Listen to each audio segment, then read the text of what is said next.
Good afternoon. This is my fourth of 5 videos. This is going to be on the U.S. Senate predictions. Like and subscribe, and if you want to comment, just put it down below. So there are 35 seats that are up for grabs right now. The traditional 33 for the class, plus Mississippi 2 and Minnesota 2. They are up because of special elections.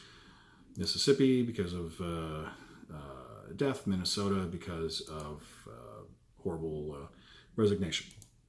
So I went to Real Clear Politics and looked at there to see if there was any differences that I had between the likely and leans. Now, how they do it at Real Clear, they do safe seats, likely, and lean. Right now there are 51 Republicans, 47 Democrats with 2 Democrats that caucus, or 2 independents that caucus with Democrats. Both of them will stay Democrat. When you go to Real Clear Politics, on the likelies, they have Republicans picking up North Dakota. Heidkamp, when she voted against Kavanaugh, that sealed her fate. I agree. And Republicans will pick up the great state of North Dakota. Democrats, when Manchin voted for Kavanaugh, that sealed his fate. He will be reelected in West Virginia. And because Casey and Brown are doing so well that you don't really hear much about their Senate cases, this will have an effect on New Jersey. I'll get to that in a second. On the also in there is Mississippi 2. Heidi Smith is the current incumbent, and it's an open primary. Essentially, you need 50+1 to get elected, or you go into a primary runoff. I believe that she will be the top Republican getter. Mike Epsy, who is the Democrat, should come in second unless there is a major charge by Chris McDaniel and the Republicans. But it will be Heidi Smith versus Epsy, and Heidi Smith will get 60 to 40 2 or 3 weeks down the line. Now on the leans, it's fool's gold for Democrats to think they can win Texas. They put it as lean for Cruz, but yeah, Cruz is going to win that. I just don't see Beto O'Rourke. He may be great for the national Democrats, but he's not good for Texas, and he's going to lose by 9 points. On the lean Democratic side, Stabenow and Baldwin, I totally agree with. Smith is the second, that's the unexpired term based on the resignation of Al Franken. Smith is the current occupant of the seat. She's running against Karen Housley. Karen Housley, besides being younger and a younger grandmother, is also the wife of Paul Housley. Now, that's a name that probably most people don't recognize, but if you're a big hockey fan, you know that he played 20 years in the league. Now, never played for the Wild, and he never played for the North Stars, but 20 years in the NHL in the state with the most hockey-centric state in the country.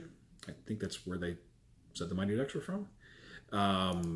Yeah, that's really important, and there is a lot of playing on Paul being in the campaign, and with Ellison, who is the Attorney General candidate, who beat up his girlfriend before the election and still won Democratic nomination, that's dragging down some of those House seats that should surely purely go blue, and it is a little bit of a drag on Smith. I ultimately think that Smith wins election, but it will be closer, and it could be one of those that you're looking at 1 or 2 o'clock in the morning to figure out who won.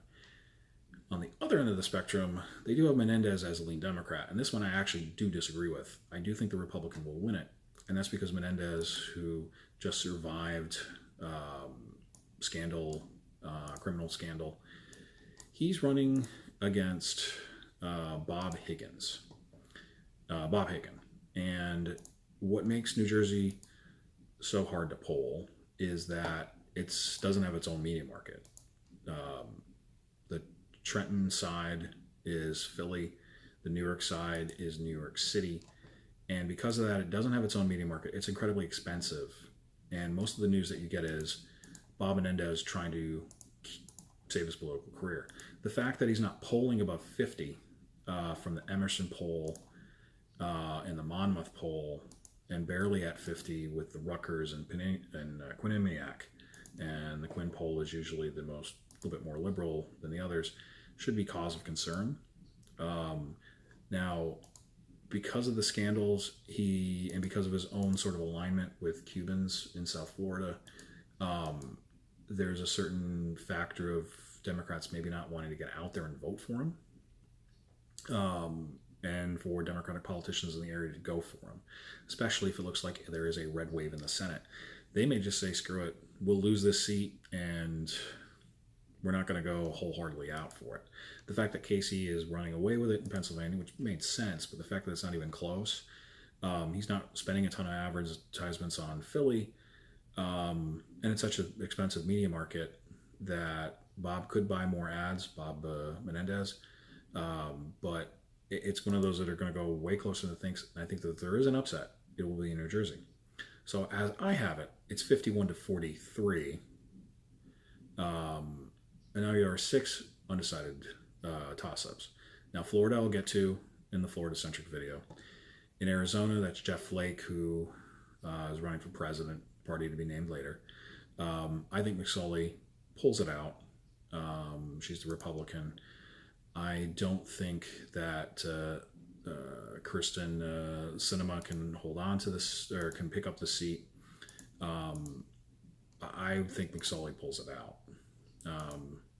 In Nevada, the mistakes that Democrats are just not building on what should be a lead, Heller will win re-election. In Indiana, Donnelly, the fact that you don't see the vice president campaigning there as much as you would for his home state probably means that they think that they are going to lose the state and Donnelly's going to win re-election. And Karen McCaskill always seems to find a way to win re-election by 6 votes in Missouri. So under my accord, I'm looking at 53 Republican to 46 Democrat before we get to Florida. And Florida will figure out whether it goes which way we're in. But at worst case scenario,